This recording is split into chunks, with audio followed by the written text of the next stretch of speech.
kindness is a lie. The weak tell themselves. I know what you're thinking.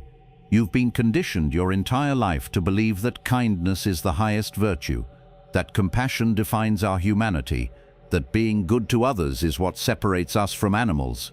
You've been taught that kindness is strength, that it takes courage to be gentle, that the meek shall inherit the earth. But what if I told you that this entire worldview is nothing more than a sophisticated form of self-deception?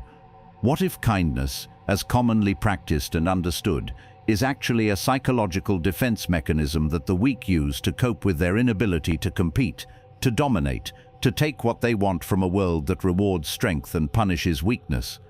History provides overwhelming evidence that progress, innovation, and human advancement come not from the kind and gentle, but from those willing to pursue their visions with relentless determination, even when that pursuit requires difficult or unpopular choices. Consider the great empire builders throughout history. Alexander the Great didn't conquer vast territories through kindness. He conquered them through strategic brilliance, personal charisma, and the willingness to use whatever force was necessary to achieve his goals. His conquests spread Greek culture, philosophy, and knowledge across the known world, creating connections between civilizations that accelerated human development. Was Alexander kind? By conventional standards, no. He was ruthless with enemies, demanding with subordinates, and utterly focused on his own ambitions. But his selfish pursuit of glory and conquest produced benefits for humanity that no amount of kindness could have achieved. The Hellenistic civilization that emerged from his conquests influenced art, science, philosophy, and politics for centuries. Look at the great entrepreneurs and innovators who built the modern world. Henry Ford didn't revolutionize transportation because he was kind to workers. He revolutionized it because he was obsessed with efficiency, profit, and proving his vision correct. His methods were often harsh, his management style was authoritarian, and his primary motivation was personal and financial success. But Ford's selfish pursuit of automotive innovation created millions of jobs, made transportation affordable for ordinary people, and transformed society in ways that improved countless lives. His self-interested ambition produced more widespread benefit than centuries of charitable kindness could have accomplished. The same pattern appears in every field of human achievement. Scientific breakthroughs come from researchers driven by curiosity, recognition, and the satisfaction of solving problems, not from scientists motivated primarily by helping others. Artistic masterpieces emerge from creators pursuing their own vision and expression, not from artists focused mainly on others' pleasure. Technological innovations develop through the work of individuals seeking profit, fame, or the satisfaction of building something impressive, not through the efforts of people motivated purely by service. Medical advances result from doctors and researchers driven by professional ambition and intellectual challenge, not just from those motivated by compassion for patients. Even in fields that seem inherently altruistic, the most significant contributions come from individuals pursuing their own interests and satisfactions.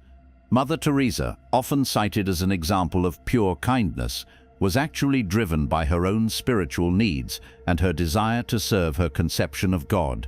Her work with the poor served her personal religious goals as much as it helped her recipients.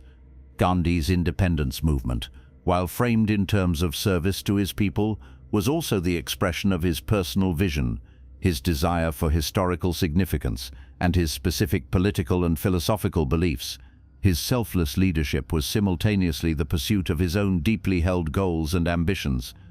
This isn't to diminish these figures' contributions, but to reveal that even apparent altruism is often the expression of personal drive, ambition, and self-interested motivation. The difference between these historical figures and ordinary kind people isn't their level of selflessness, it's their willingness to acknowledge and act on their self-interested motivations effectively. Contrast this with historical examples of societies that emphasized kindness, sharing, and collective welfare over individual achievement and competition. Communitarian societies throughout history have consistently produced stagnation, poverty, and collapse. When individual ambition and self-interest are suppressed in favor of collective kindness, innovation ceases, productivity declines, and the society becomes vulnerable to conquest by more competitive groups. The kibbutz movement in Israel, various utopian communities in America, and communist societies worldwide all demonstrate that organizing society around kindness and sharing, rather than individual achievement and competition, leads to economic failure and social dysfunction. These societies consistently fail to create the wealth, innovation, and cultural achievements that emerge from societies that reward individual excellence and competition. The historical record shows that human progress results from individuals pursuing their own interests with exceptional skill, determination, and vision. The entrepreneurs who build businesses, the artists who create masterpieces, the scientists who make discoveries, the leaders who build movements, all are motivated primarily by personal satisfaction, recognition, and the achievement of their own goals. Their selfish pursuits create value, employment, beauty, knowledge, and social change that benefit millions of people. Meanwhile, the kind people who focus on helping others directly rarely create anything of lasting significance. Their impact remains small and local because their motivation comes from others' needs rather than their own powerful drive for achievement. This reveals a crucial truth. Genuine service to humanity often requires the pursuit of personal ambition and excellence rather than the direct attempt to help others. The person obsessed with building the best possible product serves consumers better than the person primarily motivated by wanting to help consumers. The researcher driven by curiosity and recognition advances knowledge more effectively than the researcher motivated primarily by wanting to help humanity. Understanding kindness as a lie is only valuable if it leads to different choices and better outcomes in your actual life. Let's examine specific areas where embracing strategic selfishness produces superior results to conventional kindness. In your career, stop trying to be the helpful person who says yes to every request. Instead, focus intensively on becoming exceptionally good at specific skills that you find interesting and that the market values. Develop expertise that makes you valuable, rather than availability that makes you convenient. The strategically selfish professional asks, "What capabilities can I develop that will make others seek me out because of my excellence?" They invest their energy in skill development rather than in helping colleagues who should be developing their own capabilities. They become known for competence rather than compliance. This approach often leads to better career outcomes and higher compensation than being perpetually helpful. Employers value excellence more than niceness, and clients pay premium prices for exceptional capability rather than exceptional kindness. Your career advancement depends on what you can do, not on how agreeable you are. In financial matters, pursue wealth creation rather than wealth distribution. Instead of focusing on charitable giving or helping others with their financial problems, concentrate on building your own financial capabilities and resources. Develop investment knowledge, business skills, and income-producing assets. The strategically selfish person understands that building personal wealth creates more total benefit than redistributing existing wealth. The entrepreneur who creates a successful business generates employment, serves customers, and creates economic value that didn't previously exist. Their pursuit of personal wealth creates wealth for others simultaneously. When you're financially strong, you can choose to help others from a position of strength rather than weakness. You can make strategic investments in others' capabilities rather than just meeting their immediate needs. You can fund education, business development, and skill training rather than just providing temporary relief. In relationships, seek partnerships based on mutual attraction, respect, and benefit, rather than trying to help or fix others. Choose friends who contribute value to your life, rather than friends who only need value from your life. Pursue romantic relationships with people who enhance your happiness, rather than people who require your constant support.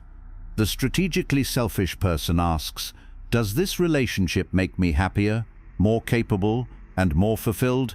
Do I genuinely enjoy spending time with this person when they don't need anything from me?" Does this person contribute positively to my goals and well-being? This selectivity often produces better relationships than universal kindness because it filters for people who are capable of reciprocal, mature connections. You avoid relationships based on neediness and dependency while building relationships based on mutual enjoyment and respect. If kindness is indeed a lie the weak tell themselves, what's the alternative? The answer isn't cruelty, callousness, or mindless self-indulgence. The alternative is what I call strategic selfishness, the intelligent pursuit of your own interests in ways that create value for others and contribute to human flourishing. Strategic selfishness begins with radical honesty about your motivations. Instead of pretending that you're motivated primarily by helping others, you acknowledge that you're motivated by your own desires, ambitions, and satisfactions. This doesn't make you evil, it makes you human. And paradoxically, this honesty often leads to better outcomes for everyone involved. When Henry Ford pursued his automotive ambitions, he wasn't lying to himself about wanting to help humanity. He was honest about wanting to build a successful business and prove his ideas correct. This honesty allowed him to focus on creating the best possible product at the lowest possible price, which ultimately served consumers better than if he had been motivated primarily by kindness toward them. Strategic selfishness means pursuing excellence in whatever fields align with your interests and abilities. When you become exceptionally good at something you genuinely care about, you create value that benefits others while satisfying your own need for achievement and recognition. The master craftsman serves customers better through skilled selfishness than through incompetent kindness. This approach requires developing real capabilities rather than just good intentions. Instead of trying to help everyone with everything, you focus on becoming truly excellent at specific things. Instead of spreading your efforts thin across multiple charitable causes, you develop expertise that allows you to make genuine contributions in areas that interest you.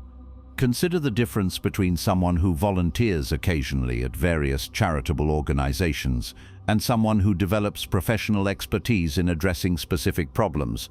The strategic person chooses to become exceptionally good at something, business, art, science, craftsmanship, and uses their excellence to create value that benefits others while satisfying their own ambitions. The businessman who builds a successful company, creates jobs, serves customers, and generates wealth that supports families and communities. Their pursuit of profit motivates them to create products and services that others genuinely want.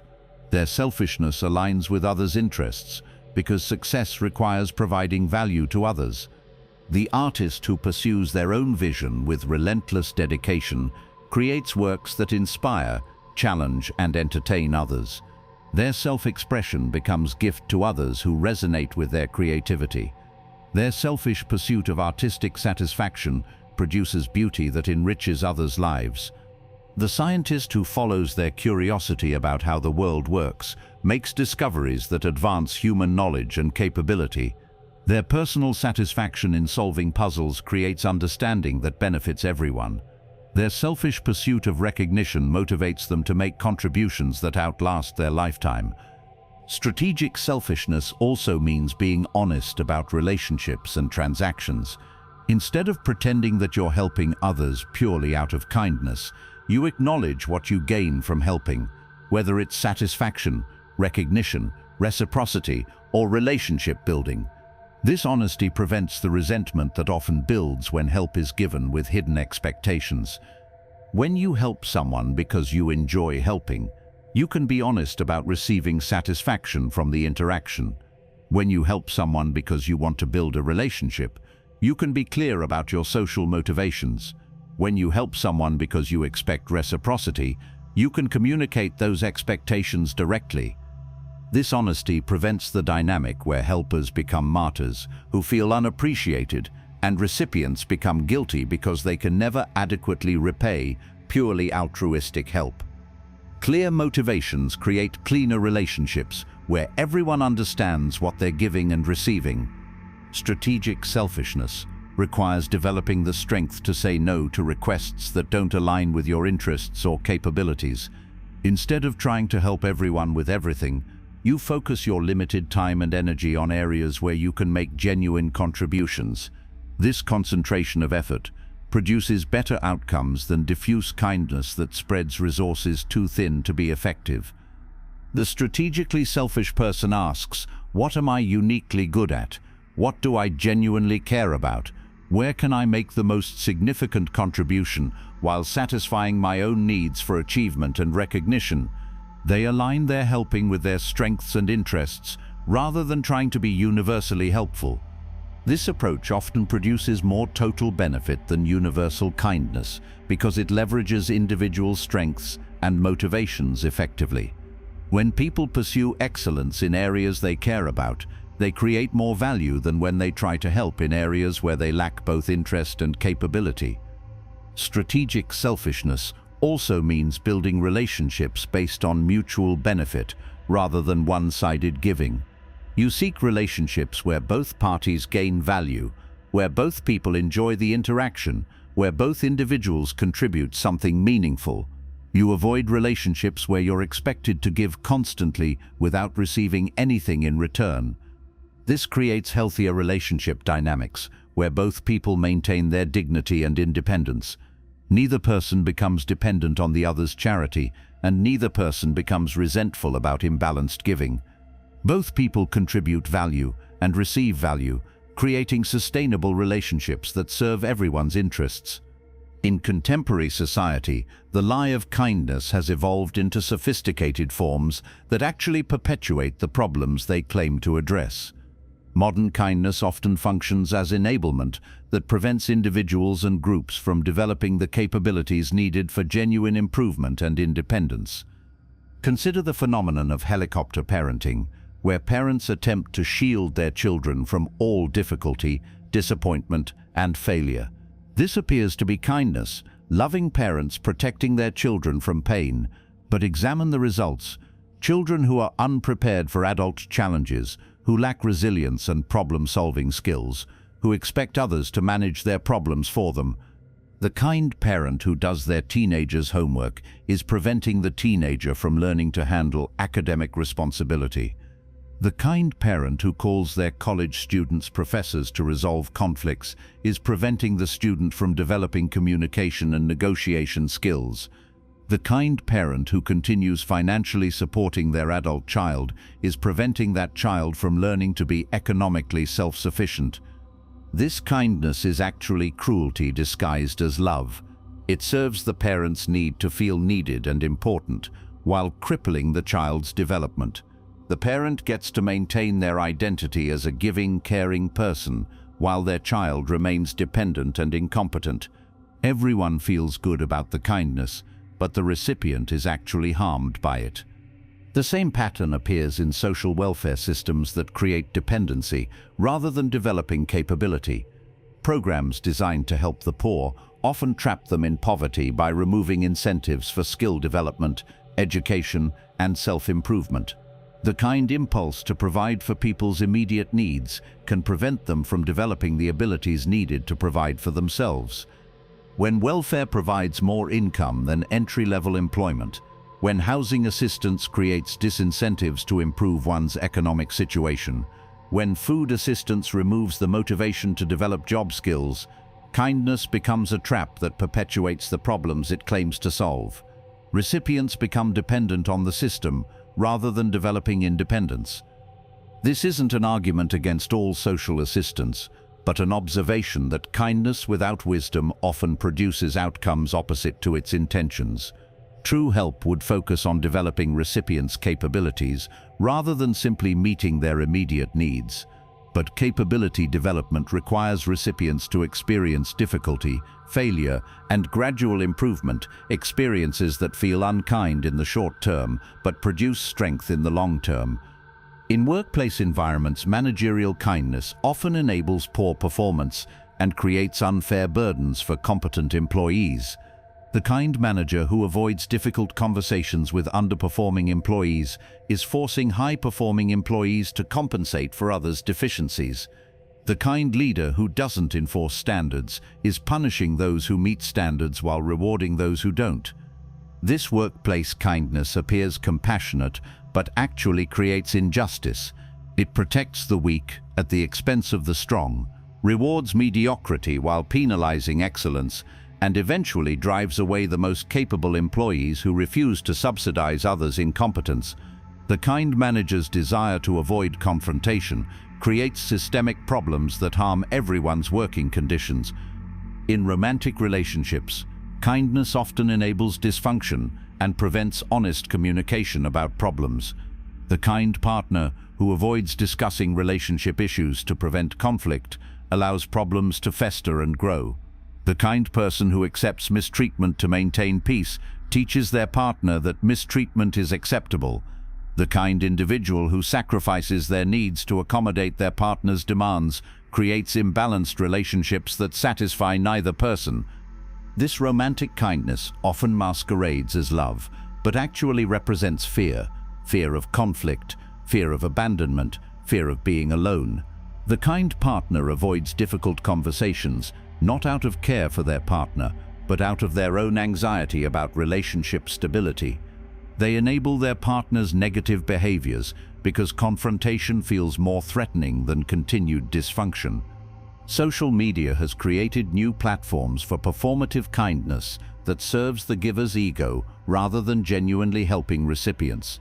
The person who posts about their charitable activities isn't primarily motivated by helping others. They're motivated by the social recognition that public kindness provides. Their kindness becomes a form of personal branding designed to enhance their reputation and social status. This performative kindness often does more harm than good because it focuses on actions that create good optics rather than good outcomes. The social media activist who shares posts about helping the homeless but never actually works with homeless individuals. The virtue signaler who donates to highly publicized causes while ignoring less visible but more effective charitable work.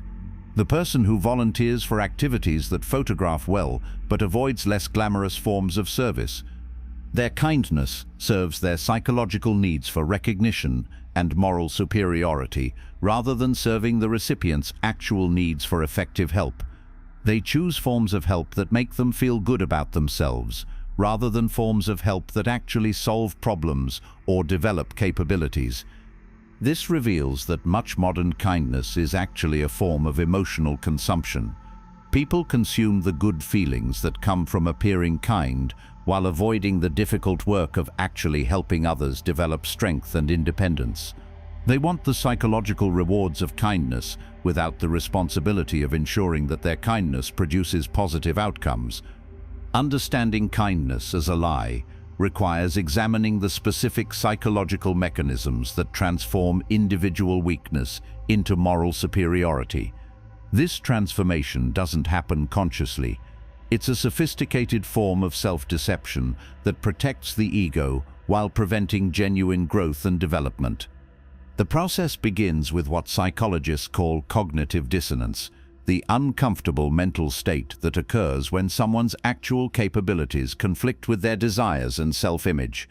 A person wants success, respect, attractive partners, and material comfort, but they lack the skills, drive, or natural advantages needed to compete effectively for these things.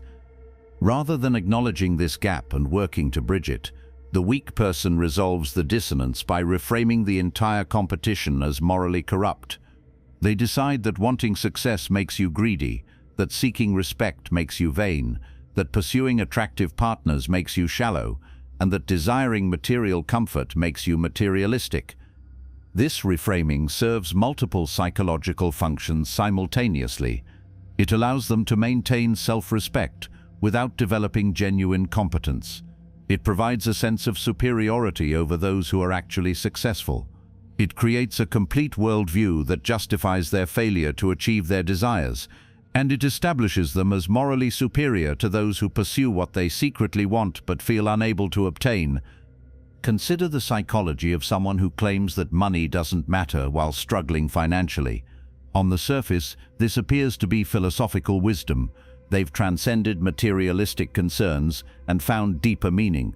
But examine their behavior more closely, and you often find someone who thinks constantly about money, who feels anxious about their financial situation, who experiences shame about their economic status. Their claim that money doesn't matter isn't authentic detachment, it's psychological protection against the pain of wanting something they feel unable to obtain. By declaring the grapes sour, they avoid confronting their own limitations or making the efforts necessary to develop the skills that would improve their financial situation. This same pattern repeats across all areas of life, where the weak person feels unable to compete. They claim that physical attractiveness is superficial, while feeling insecure about their appearance. They insist that social status is meaningless, while feeling excluded from higher status social circles. They argue that power corrupts while feeling powerless in their own lives. Their kindness becomes the vehicle through which they maintain self-respect, despite these failures to achieve what they actually want. Instead of saying, "I'm not capable of getting what I want," through direct competition, they say, "I'm too good to want what others want."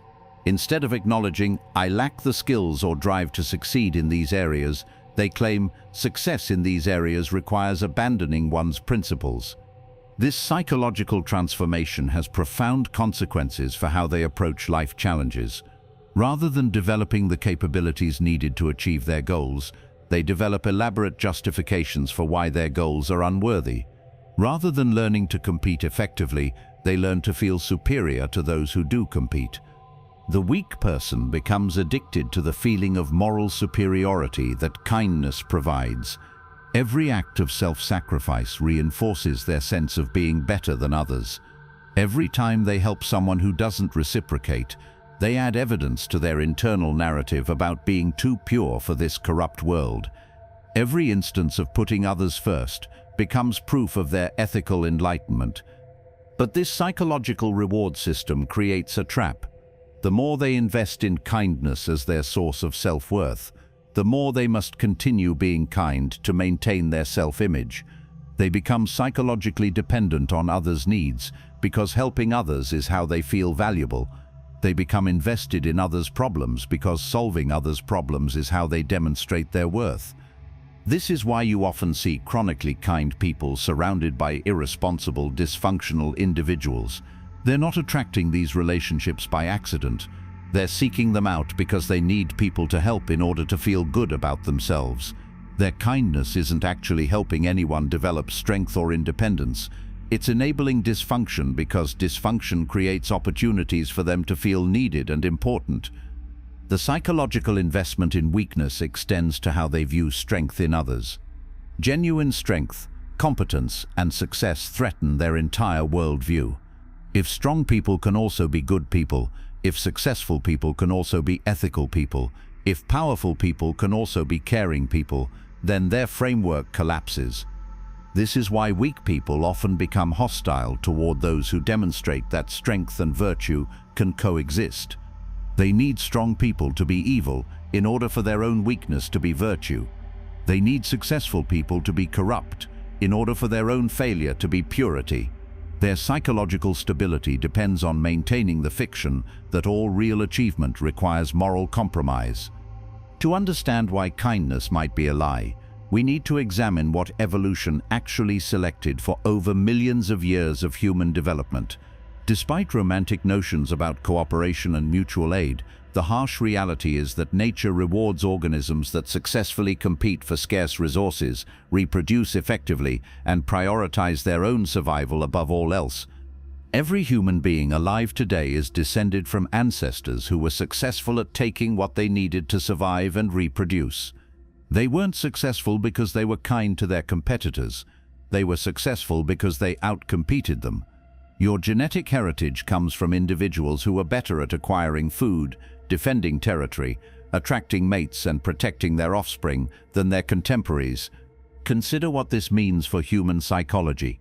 The emotions, instincts, and drives that feel most natural and powerful are those that served our ancestors' competitive success. The surge of satisfaction you feel when you win, the pleasure of acquiring something you want, the territorial feelings about your possessions and relationships, the pride that comes from achievement, these aren't accidents or corruptions of your true nature. They're the psychological rewards that evolution built into you to encourage behaviors that promote survival and reproduction. Now consider what this means for kindness. If human beings were naturally kind, we would expect kindness to feel effortless, automatic, and deeply satisfying. But look at your actual experience. Doesn't kindness often require effort, self-discipline, and the suppression of more natural impulses? Doesn't helping others sometimes feel like work, like a duty you must perform against your inclinations? The fact that kindness requires conscious effort, while selfishness feels natural, reveals which set of behaviors align with your evolved psychology. You have to remind yourself to be kind, but you never have to remind yourself to pursue your own interests. You have to discipline yourself to share, but you naturally want to keep good things for yourself. You have to force yourself to put others first, but putting yourself first feels automatic and right.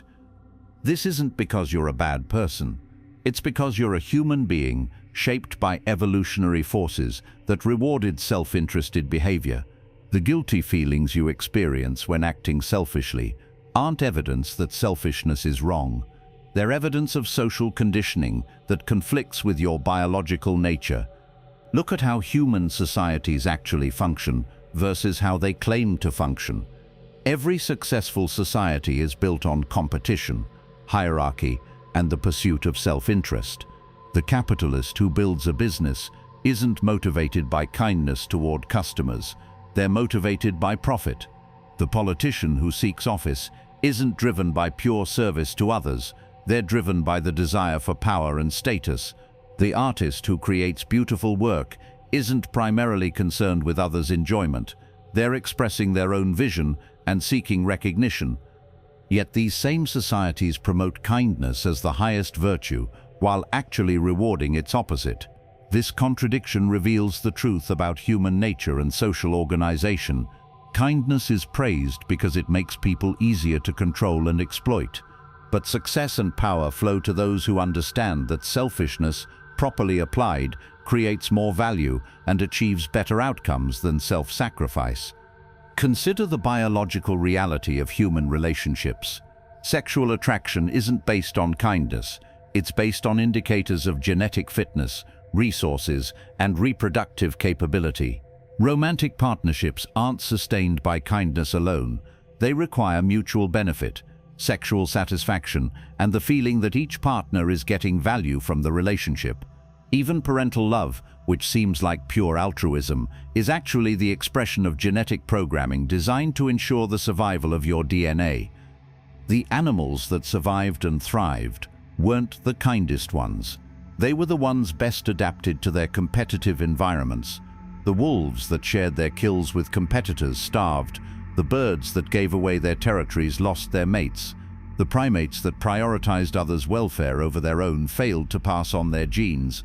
Human beings like to think we've transcended our animal nature through civilization and morality, but our most basic drives and satisfactions remain tied to the competitive behaviors that ensured our ancestors' success. The pleasure you feel when you win at games, sports, or competitions isn't accidental. It's the same reward system that motivated successful resource acquisition and territorial defense. The satisfaction you experience when you acquire something you've wanted isn't shallow materialism. It's the same psychological reward that motivated successful food gathering and tool creation. The pride you feel in your accomplishments isn't vanity. It's the same emotional system that rewarded achievements that improved survival and reproductive success.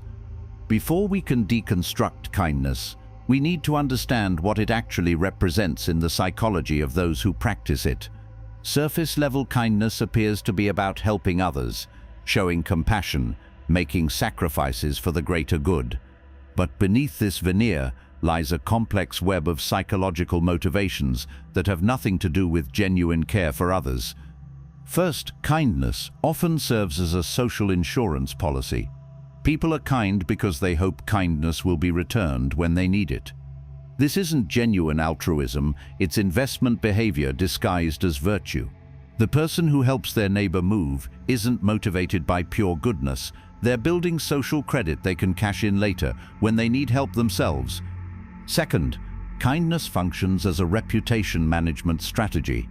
In social environments, being perceived as kind provides advantages. People trust you more, include you in groups, give you opportunities. The kind person isn't kind for its own sake. They're kind because kindness serves their social and economic interests. Third, kindness operates as a psychological defense against feelings of inadequacy and powerlessness. When you can't compete directly for resources, status, or mates, kindness becomes an alternative strategy. Instead of taking what you want through strength, intelligence, or determination, you try to earn it through moral superiority. Consider the psychology of the chronically helpful person. They volunteer for every committee, always offer assistance, never say no to requests for help. On the surface, this appears admirable, but examine their deeper motivations, and you often find someone who feels unable to earn respect, attention, or value through their actual accomplishments, skills, or personal magnetism. Their kindness becomes a way of manufacturing importance in their own lives. They become indispensable not through excellence or achievement, but through making themselves available for others' needs. This is weakness masquerading as virtue, the inability to create value, compelling others to seek you out, compensated for by making yourself useful enough that others tolerate your presence. The lie of kindness extends further into how it reshapes the kind person's relationship with reality. When direct competition feels impossible, when honest self-assessment reveals inadequacies, when the gap between desires and capabilities becomes too painful to acknowledge, kindness provides a psychological escape route. Instead of admitting I'm not strong enough, smart enough, or attractive enough to get what I want through merit, the weak person reframes their situation. I'm too good, too pure, too moral to stoop to the tactics that others use. Their failure to compete becomes moral superiority. Their inability to take what they want becomes ethical enlightenment. This psychological transformation allows them to maintain self-respect while avoiding the hard work of actually developing the capabilities that would make them genuinely competitive. It's easier to be kind than to be competent. It's simpler to be good than to be effective. The truly insidious aspect of this lie is how it prevents growth and self-improvement. Once someone has convinced themselves that their weakness is actually moral strength, they lose motivation to develop real strength. Why become more capable when you've already defined capability as corruption? Why develop power when you've already decided that power is evil? This is why you see so many kind people living small, limited lives while claiming to be fulfilled by their service to others. They've created a complete philosophical system that justifies their failure to pursue their own desires, achieve their own goals, or build lives of genuine accomplishment and satisfaction. Tonight, over the next hour, we're going to dismantle one of humanity's most cherished illusions. We're going to explore the possibility that what we call kindness is often nothing more than disguised cowardice, that what we praise as compassion is frequently just the rationalization of those who lack the will or ability to pursue their true desires. This isn't going to be comfortable. We're going to examine the dark underbelly of human motivation, the biological realities that govern behavior, and the uncomfortable truth that much of what we consider virtue might simply be weakness wearing a mask of moral superiority. We'll explore how evolutionary forces shaped us to compete rather than cooperate, how power dynamics really work in human relationships, and why those who embrace their selfish nature often achieve more, live better, and experience greater satisfaction than those who sacrifice themselves on the altar of others' needs. By the end of this exploration, you may discover that your kindness has been holding you back, that your compassion has been making you a target, and that the world's most successful, happy, and powerful people understand a truth about human nature that the kind, the gentle, and the giving refuse to acknowledge,